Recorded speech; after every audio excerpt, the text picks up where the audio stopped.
All right, I'm not going to touch the screen here, but my name is Rebecca Palmer. I'm a board member with the Ephemera Society, and it is my great pleasure to introduce Jennifer Sopko. Jennifer is a Pittsburgh-based writer and historian with a love of local history, especially amusement parks. She holds a BA in English from St. Vincent College, and since 2003 has covered the Ligonier Valley, Westmoreland County, and Western Pennsylvania as a freelance writer and journalist for several regional publications, including the Late Show Bulletin, the Ligonier Echo, and Westmoreland History magazine.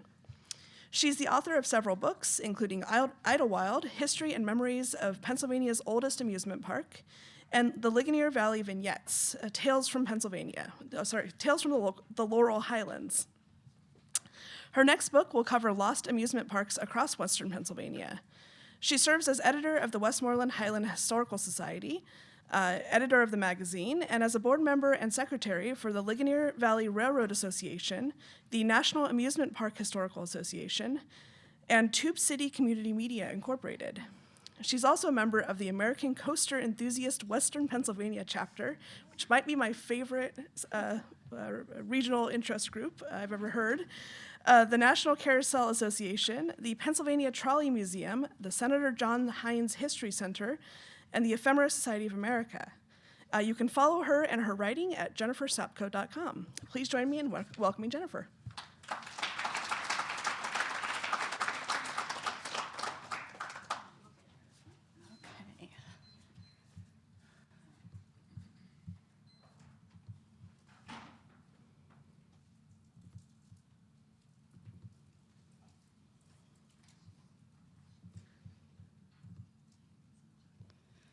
Okay, yes, the technology is working.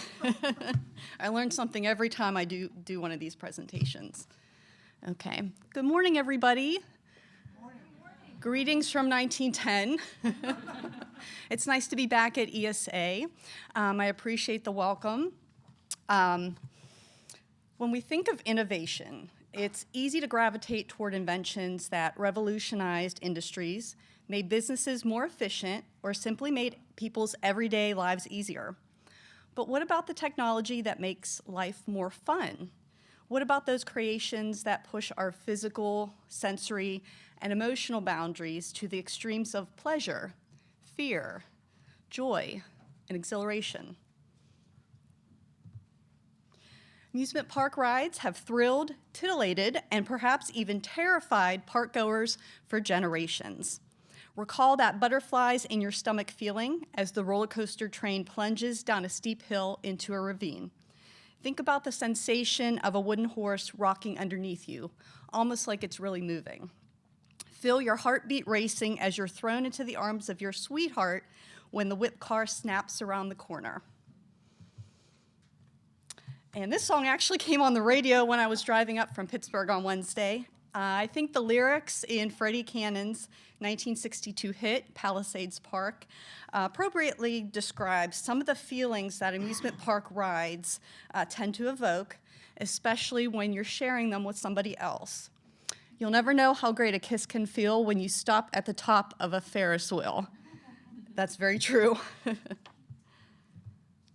As 19th century trolley parks and picnic groves grew into 20th century amusement complexes across the U.S., visitors experienced an increasing variety of mechanical attractions that evoke such physiological thrills, emotions, and intergenerational memories.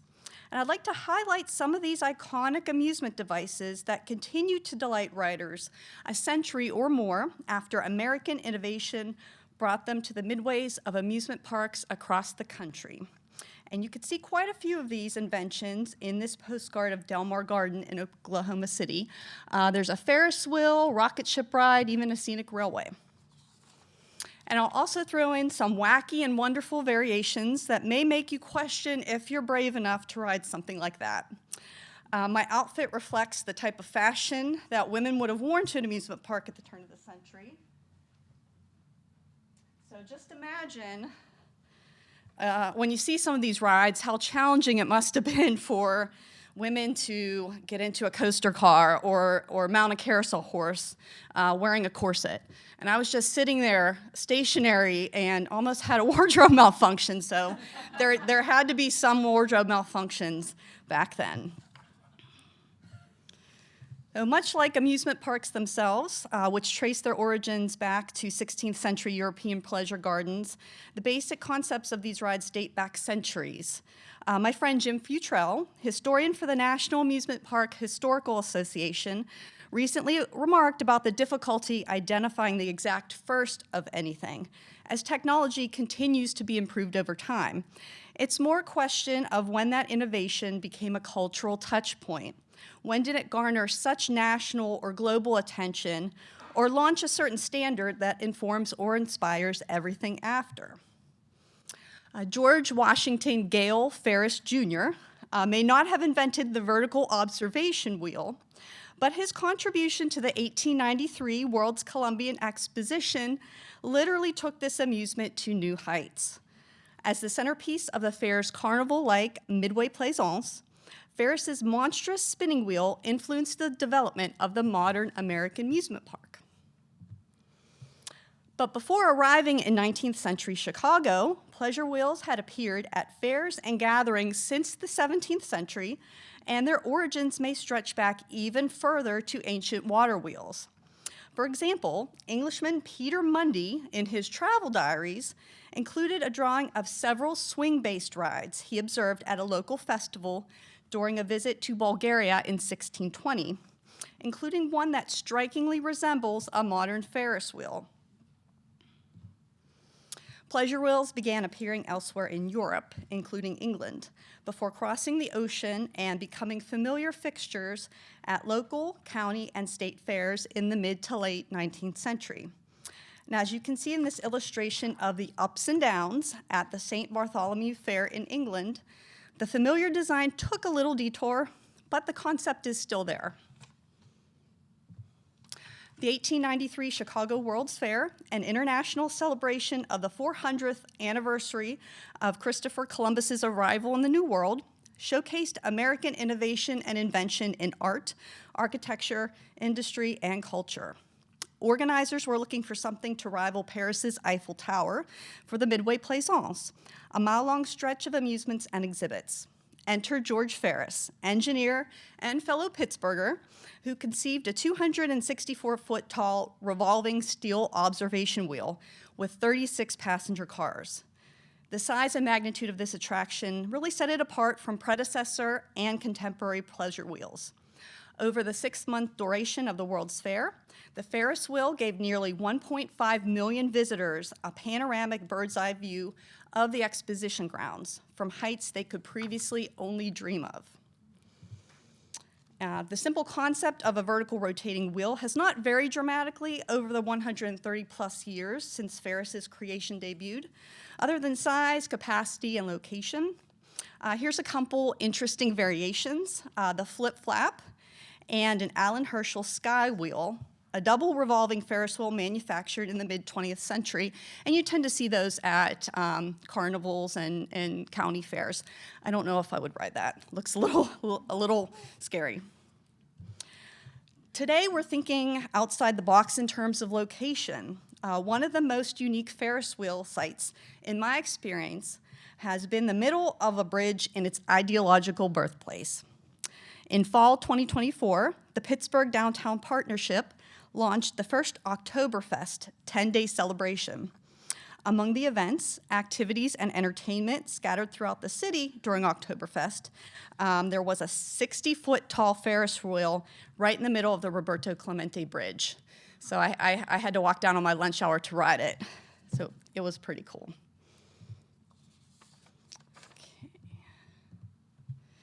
Okay, now we get to the roller coaster. While the adrenaline rush of the roller coaster is quite different from the comparatively calm Ferris wheel, this ride also has a long history. The origins of today's 300-foot drop gigacoasters can be traced back to 17th century Russian ice slides. Montagnes Russes, or Russian mountains, were large wooden structures with upwards of 70-foot tall ice-covered slopes that people slid down on wooden sleds or blocks of ice. Russian Empress Catherine the Great reportedly installed her own versions of these amusements. I think these ice slides are a very interesting coaster prototype, considering we associate amusement parks with summertime fun, not wintertime fun. At some point, the sleds and ice blocks evolved into wheeled cars, at least by the time this type of attraction appeared in France in the early 19th century.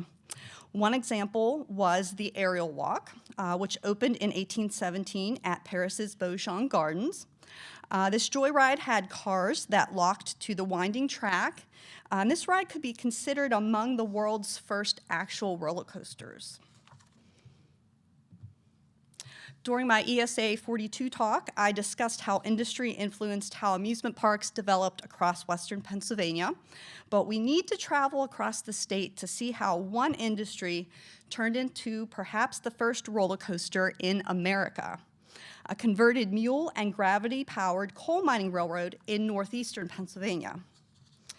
Near the present-day borough of Jim Thorpe, the Lehigh Coal and Navigation Company opened the Mock-Chunk Switchback Gravity Railroad in 1827 to transport anthracite coal from Summit Hill to the town of Mock-Chunk and down the Lehigh Canal. The narrow gauge line originally used mule power to pull empty cars up Mount Pisgah and Mount Jefferson, and then used gravity to bring the full cars down, but later switched to a double steam-powered incline for the ascent. And I have to imagine those mules enjoyed the scenic views as they rode the empty coal cars back to Mock-Chunk, but eventually human passengers did too, whizzing down the hill at speeds up to 50 miles an hour on a return track.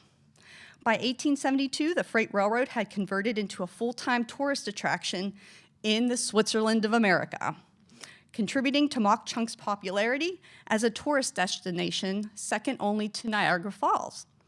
The 18-mile round-trip ride operated for about 60 years until it closed due to the Great Depression, and it was eventually sold for scrap. And today you can hike and bike on the Switchback Railroad Trail, which follows the right-of-way. It's pretty challenging, but I think the most challenging part was all of the bugs that we encountered going up. We had to turn back because we were about to be eaten alive. This railroad-turned roller coaster soon inspired commercial endeavors. We now go to Coney Island in Brooklyn, New York, a mid-19th century vacation resort that by the turn of the 20th century became the largest amusement area in the US between Steeplechase Park, Luna Park, and Dreamland. Then came LaMarcus Thompson, a businessman and inventor who in 1884 built the gravity-powered Switchback Railway at Coney Island, considered the first roller coaster built at an American amusement park. Running at less than 10 miles an hour, it was relatively tame compared to those that came later, but the Coney Island Switchback Railway kickstarted a cultural phenomenon. Switchback and scenic railways appeared at resorts and parks across the country. Thompson's Scenic Railway was a mechanically more sophisticated ride, but it also employed colorful and illuminated artificial scenery and special effects and became his more famous coaster invention. And I have to thank Barbara Charles for sharing Bob Staples' wonderful collection of Coney Island ride tags. I really love the diamond-shaped one that says, "I thought I'd die." And when you look at the patent for the Switchback Railway, I mean, it's not, the dips aren't that high, but I guess people weren't used to that back then.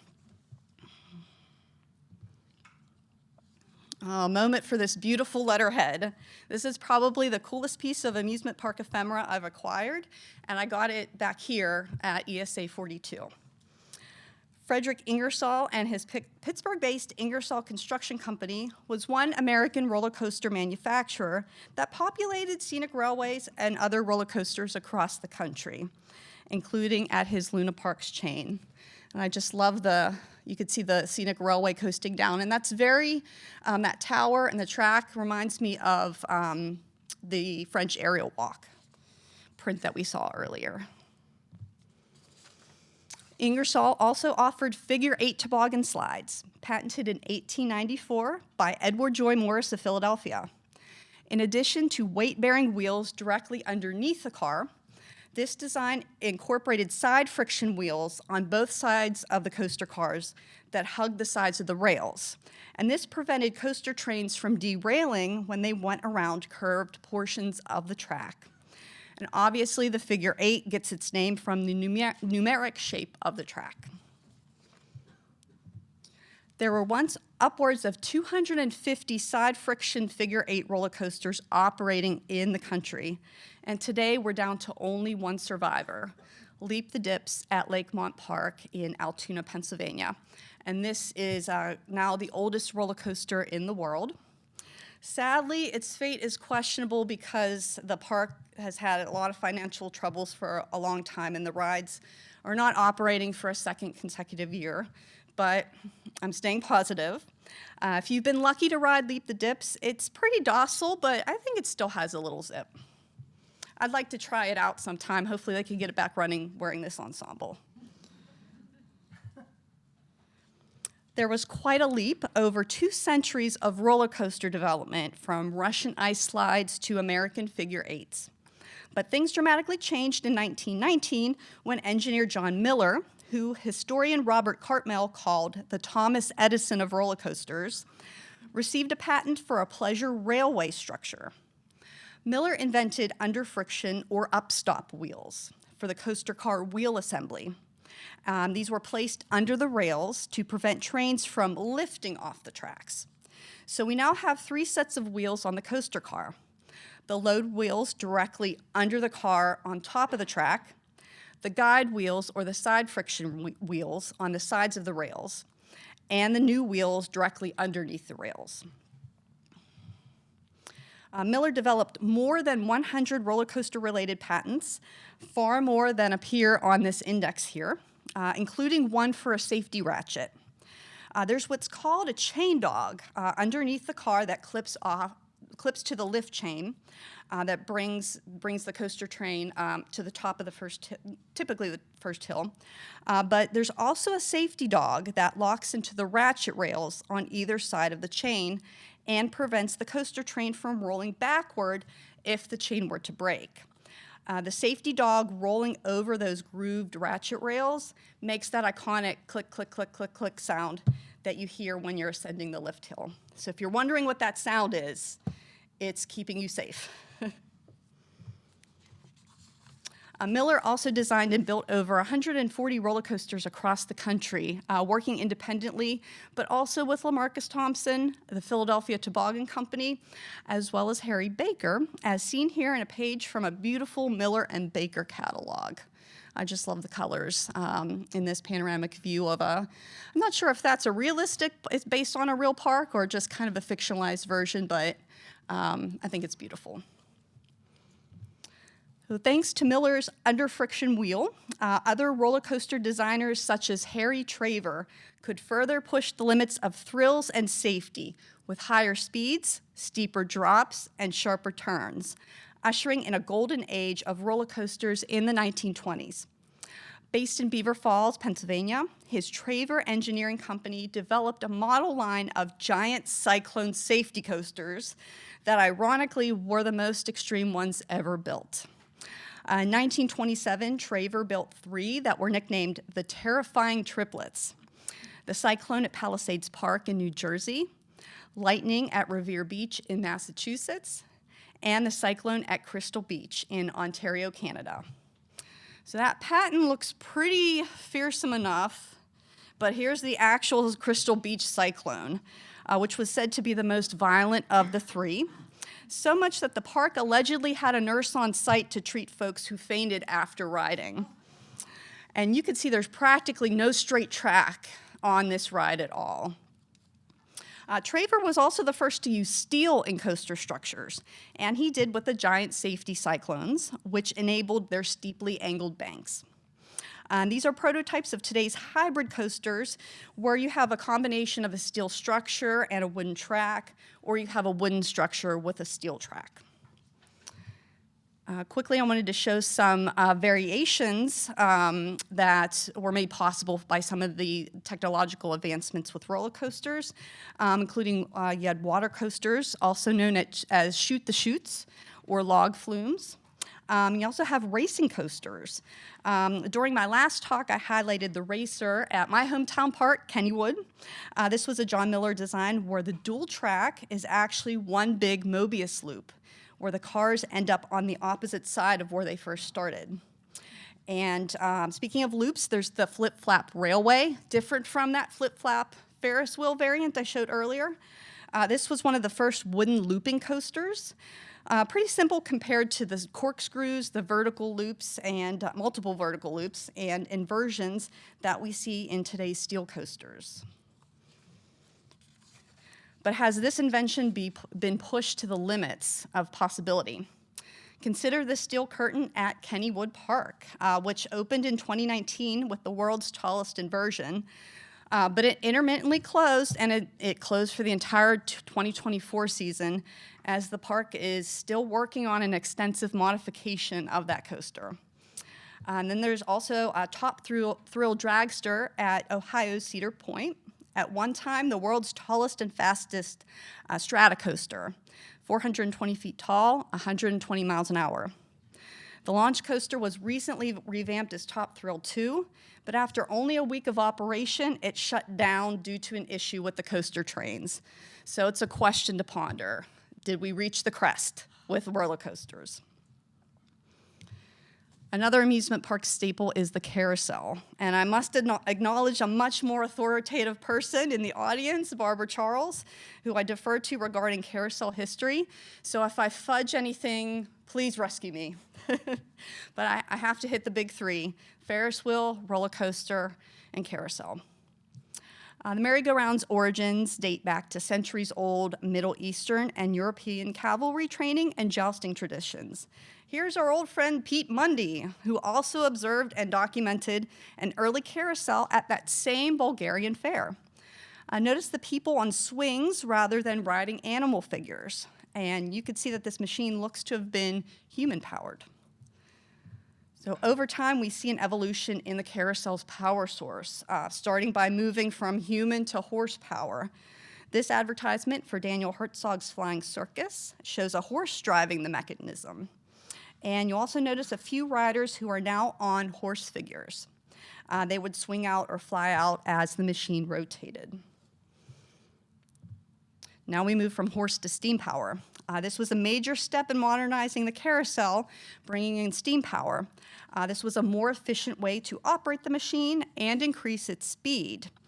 You can see a steam engine on the right side in this advertisement for a Norman and Evans steam merry-go-round. It was a delightful exercise for young and old. I love the colors on this ad. And as streetcar companies across the United States began adding picnic rows and amusement parks to generate passenger business along their lines, they added attractions that could be run on the electricity already powering the transportation line. Carousels went electric.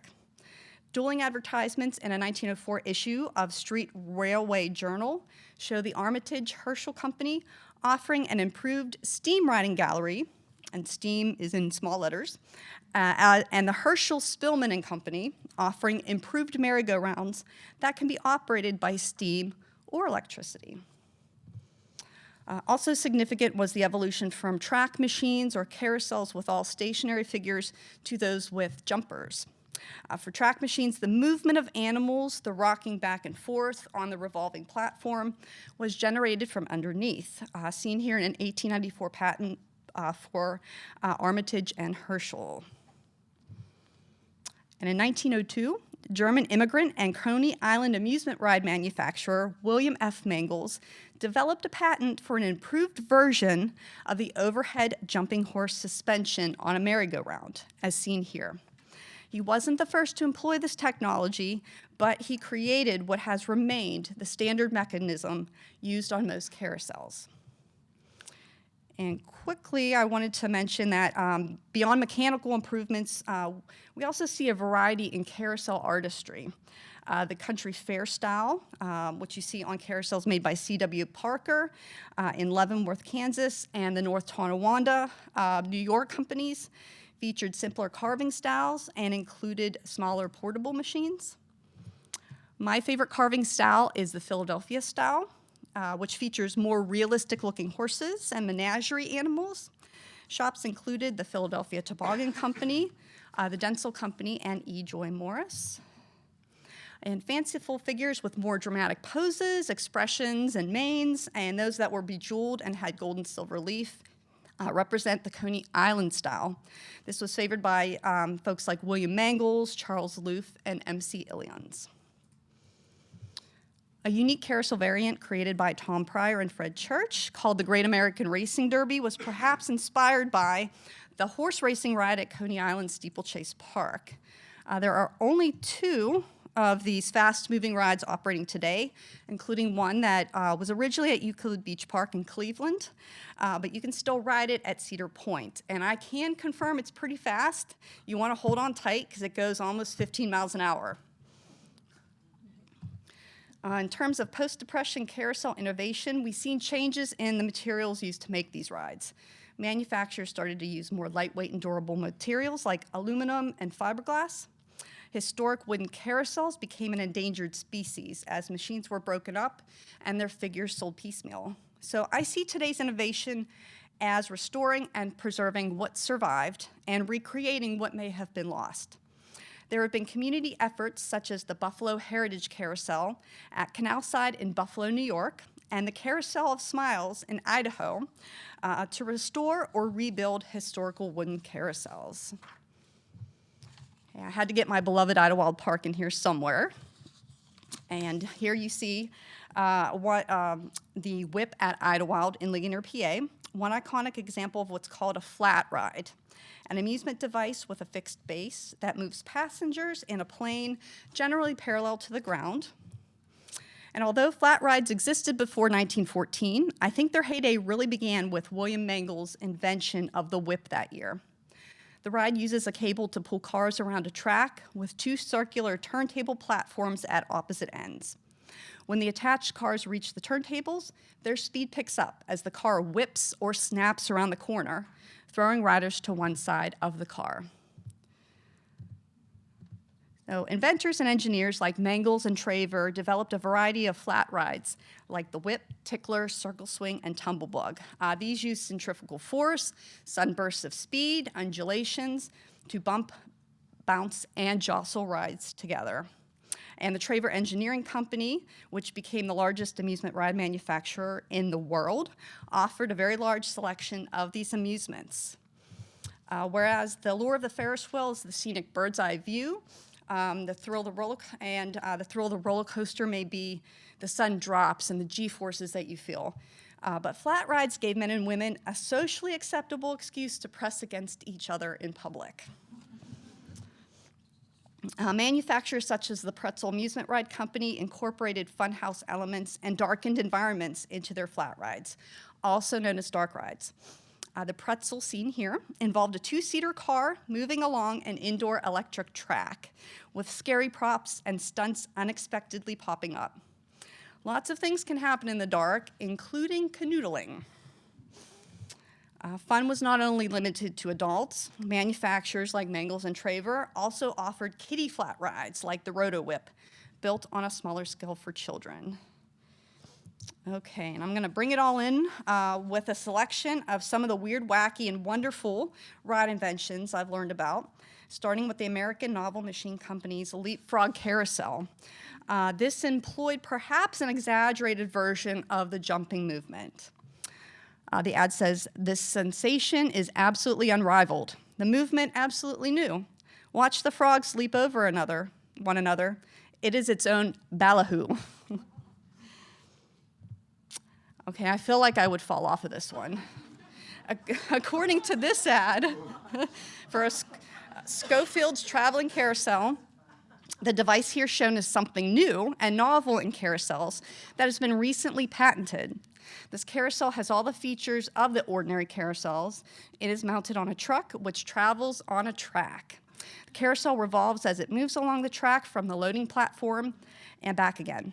With music playing, flags flying, and at night, electrically illuminated, the carousel makes its trip in full view of the spectators.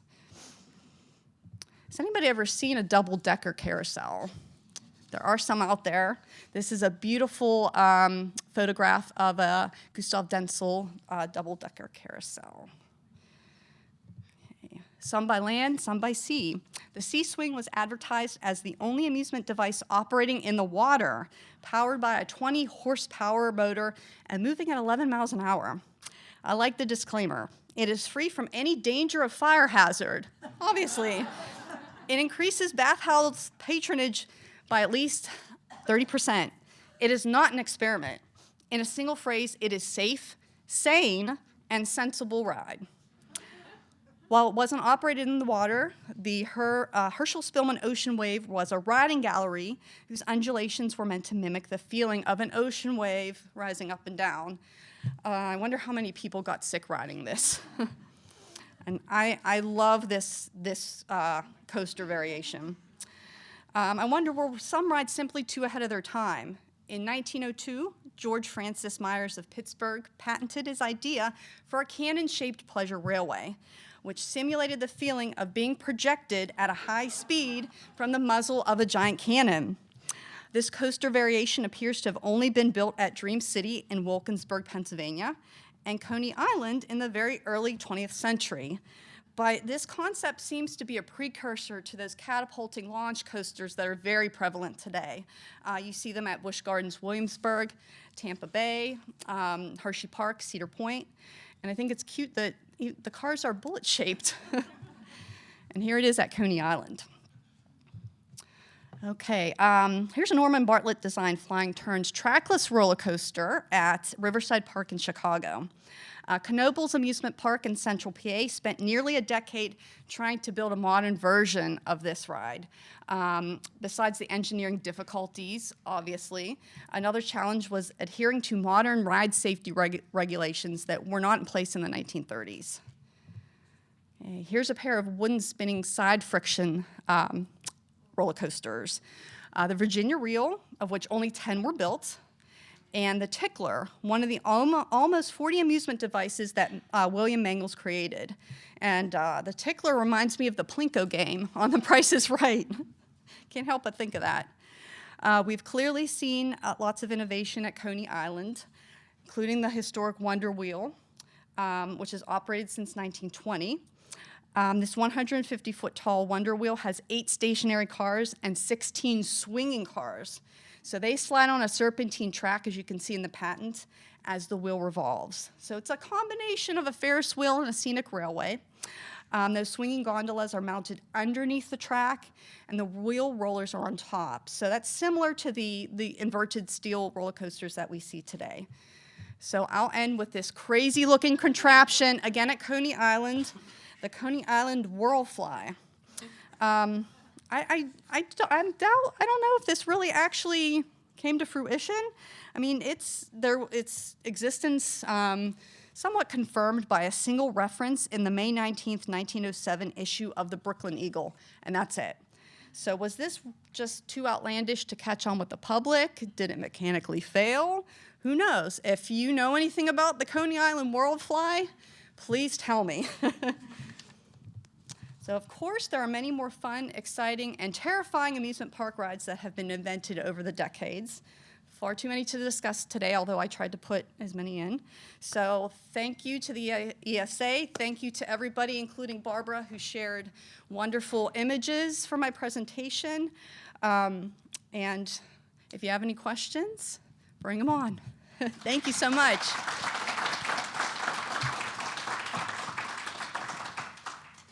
Can we start with a description of what you collect and what your collection looks like? Oh, yes. Like if you have a collection policy? Well, I said I wasn't going to start an amusement park collection. at all because I have no space for anything. But when I was researching for my book on the history of Idlewild Park, the oldest operating amusement park in Pennsylvania and the third oldest in the country, I started collecting a few things, postcards, and if I found any records, I have lots of binders of copies of newspaper articles.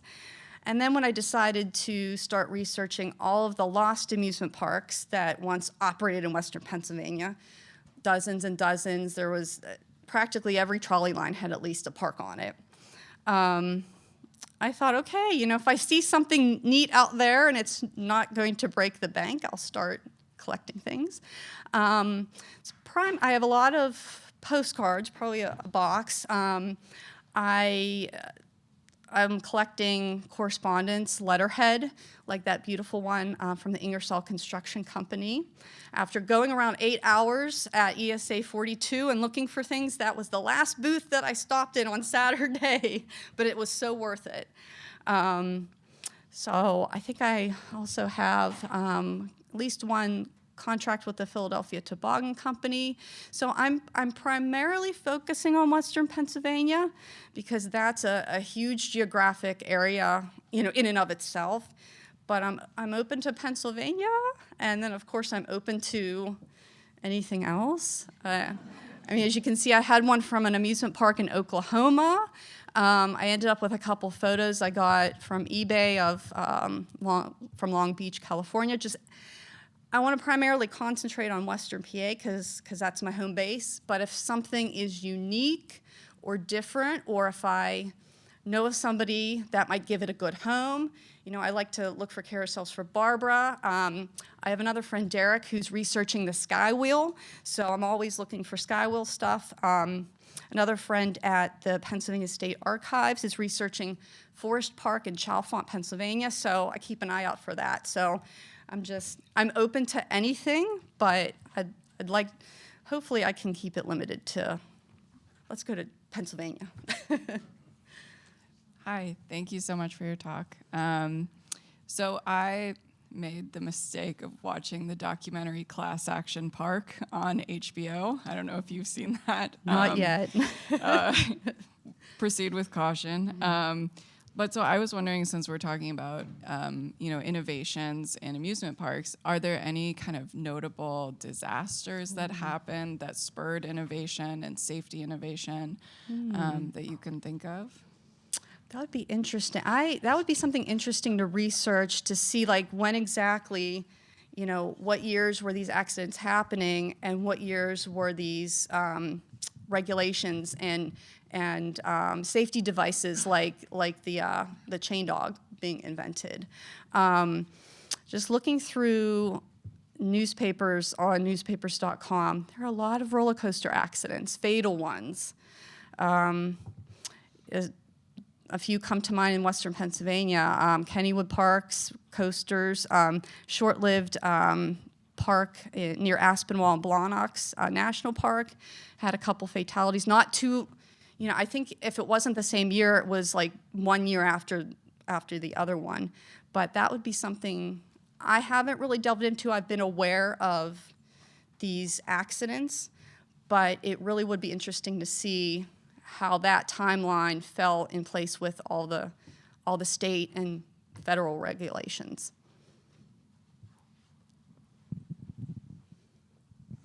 So I was going to ask that question, so I'll build upon that, and I'm curious about any liability issues and the insurance companies that may have gotten involved with that, whether there's been any research on that. Right. Also, another thing that would be interesting to dig into, back in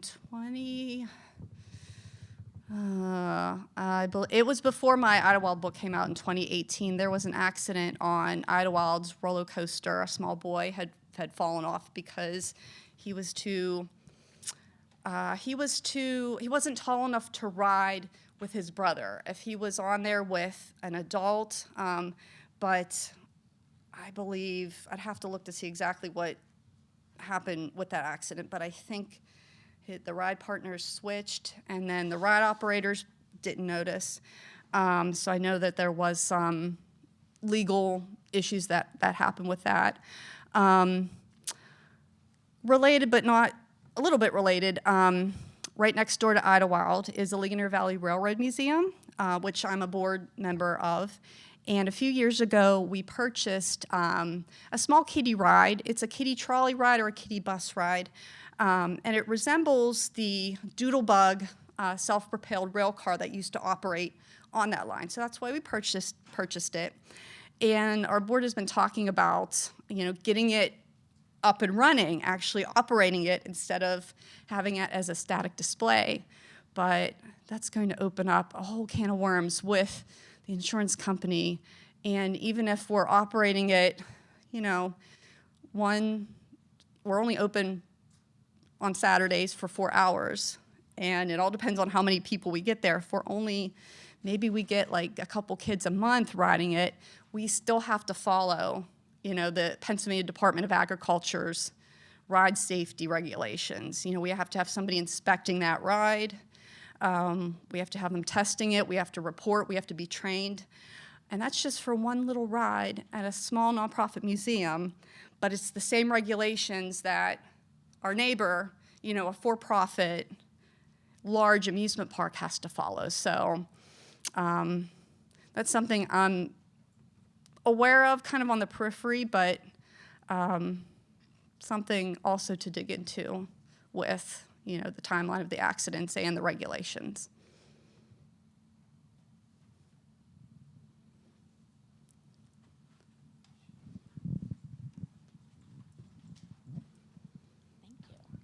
Kind of a question going off what you're just talking about. I think Ephemera was really interesting when you're talking about amusement parks because they're a piece of history because the rides are so big. How do you capture that history in like a museum, let's say? In your research, have you found any interesting museum display techniques for capturing and the experience of a historic amusement park or ride or carousel? Well, there's a National Roller Coaster Museum in Texas, I think Plano, Texas. It's out in the middle of nowhere. I don't think it's open to the public just yet. I think they're affiliated somehow with American Coaster Enthusiasts, but they have parts of roller coaster tracks, cars. So I would love to get down there someday to see how they are displaying things, but obviously it has to be a very big facility to encompass all that. It will be interesting in 2027 when the Senator John Hines History Center in Pittsburgh opens a regional amusement park, Western PA Amusement Park exhibit. Because I'm sure they're going to be displaying some rides there. So I don't know what their rotating exhibit space is going to be able to encompass. So I'll have to see how they deal with that. But at different historical societies and museums, I haven't seen, except for the Heinz History Center does have one roller coaster car there already, kind of in the main space, but all these other smaller museums, smaller historical societies, they don't really, I want to say there's one historical society in Vandergrift, they have a carousel horse, and that's probably like the biggest a smaller museum or a smaller historical society can encompass. And obviously with Ephemera, ride tickets and ride tags and postcards, they're going to be much smaller, much more manageable and easier to display.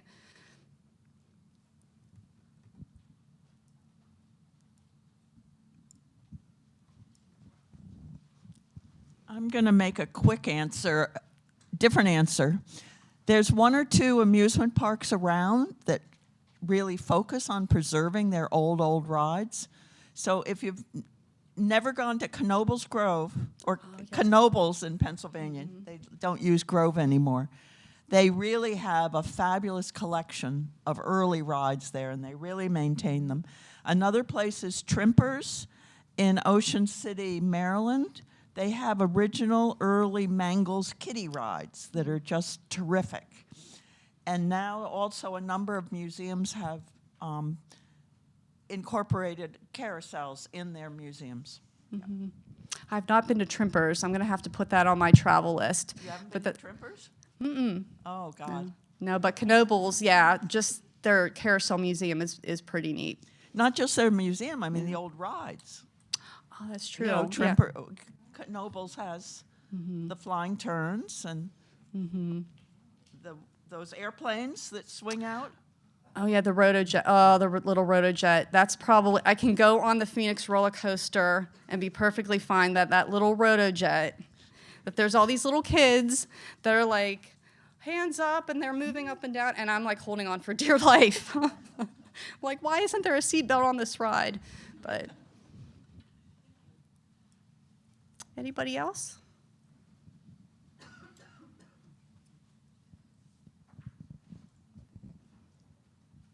Kind of piggybacking on like the disaster elements that were mentioned earlier, I was wondering how often you see patents for like safety devices. I know you talked about the crank part, but seat belts and restraints and things like that.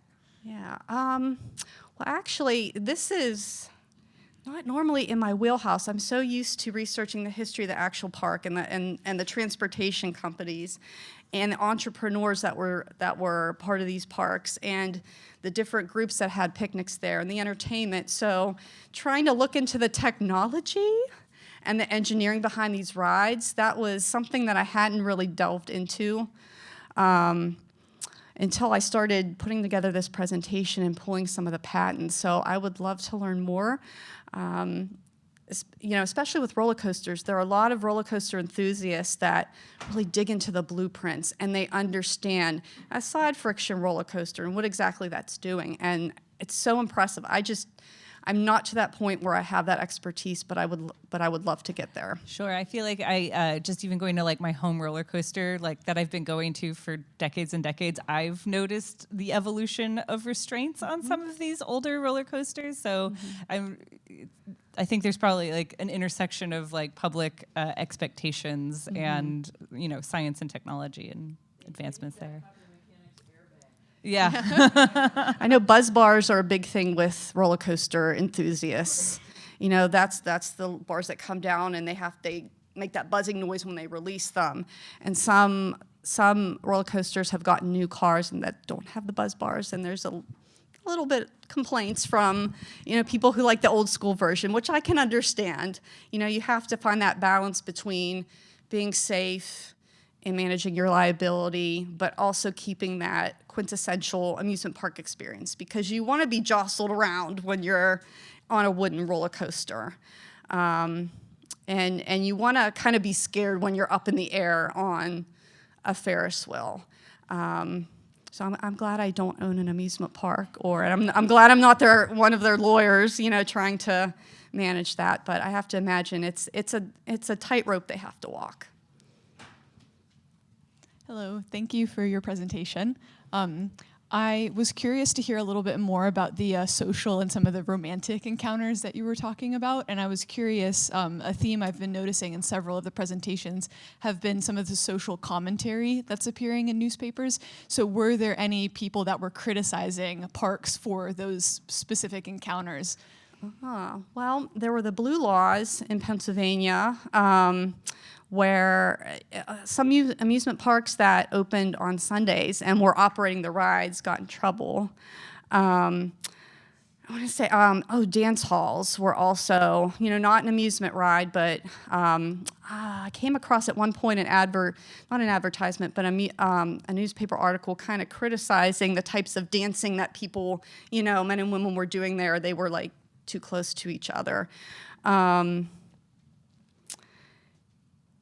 I'm trying to think. Somebody mentioned the other day, I think it was Paul, that his grandparents met at Kennywood Park. So I hear a lot of stories about people's parents, grandparents, great-grandparents meeting, probably mostly at dances, but meeting their future husband or wife there.